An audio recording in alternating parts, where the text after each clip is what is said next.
Thank you, Chair, and I hope that student kept you long enough on the door to give us an advantage there. I'm glad he was doing his job. The first thing I want to do is I really want to commend. I recently visited Ballyfermot College of Further Education, and the principal there and her team, Cecilia Munro. I really, really thought the work that was done there, the building belies the extent of the work that's been done, particularly around animation, but all other things as well. And you could feel the ethos of the college in terms of it being student focused. So I just really want to commend that. And I just want to say again, as I've often said, the colleges of further education, they haven't had the capital investment that's needed, but the fantastic work that's been done on it. And I want to encourage people all around the country just to look at what is available through further education, and to commend everybody involved there. Dr. Ryan, I think the proposal that you have made in terms of advocating the retention of the vaccination infrastructure in or near the institutes in August and September is very significant. And I want to ask you, have you formally requested that from Public Health?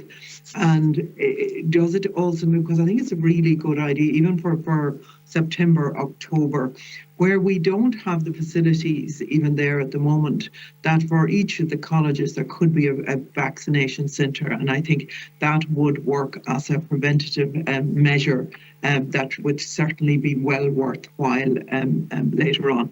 And finally, I just want to ask, and I just want to have this clear in my head, can we, right as we are now, can we meet the demands of 100% of those who want to come to college on campus? Or will there be a percentage of students who may be turned away? Just in terms of the capacity of the colleges, the increase in the numbers last year, the increase again this year. If everybody decided right now here today they wanted to be on campus, can we meet that? Can we meet that demand? And thank you, Claire. That's good answers to okay, those. thank you very much. Whoever wants to go first. Yeah, just on the vaccination piece, we had a testing centre on campus, and again, vaccination centre, we'll work with the HSE if that's helpful, because I think accessibility will be particularly important, and a lot of our staff were involved in that, so we'd welcome that. The question about, I'm not sure, are you asking, is it just in specifically around on campus, so the students who are at university, will they be coming back to campus or not, or is it a more general question around capacity and? No, what I'm trying to get at is, will there be restrictions on the numbers in the classes? And will that mean that, say, we can accommodate 70% of students who want to come back, 60% or whatever? I just want to get a picture in terms of expectation. Yeah, and that depends, and when you say where we are right now, it depends to me to a great extent on the vaccination rollout, and to what extent the broader context, the public health environment has changed.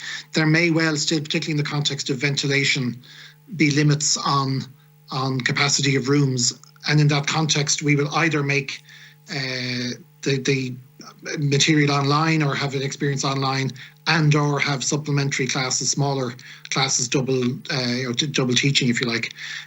But it depends on the broader context, which as of right now we are not clear on. But our anticipation, our expectation is that we will go as far as possible in making that on-campus experience meaningful. And there are all of those other constraints, if you like, around that, which are continued on it. And I'd say again, the 19th of July plans and guidelines, particularly critical to us in making those plans. And then being able to communicate to students accordingly. And again, we're taking a sectoral approach to those communications. I hope that answers the question, I hope. And just for myself, if I may, Deputy, just quick fire answers in light of the time constraint. I know John will mention Ballyfermot College of Education, and thank you very much for mentioning it. Someone coming from the creative arts side, just the huge impact that school has. And thank you for saying that. On the question of, thank you again also for mentioning that retention of the vaccination centres. That was a proposal that we put through the National Steering Group, and I've been sort of banging that drum for some time now, as people like John will attest.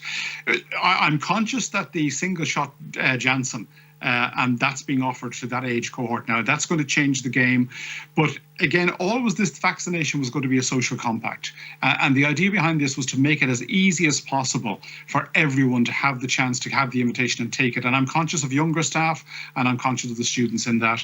And on the question of restricting numbers, again, just like the President, obviously the ambition is to get as many on site as possible, but it's actually, the truth is, it's too hard to tell at this stage. We just have to wait and see how this works out. It may be the case that we won't be able to have certain large classes in full on campus, but we're watching that and monitoring it all the way through the summer. Thank you.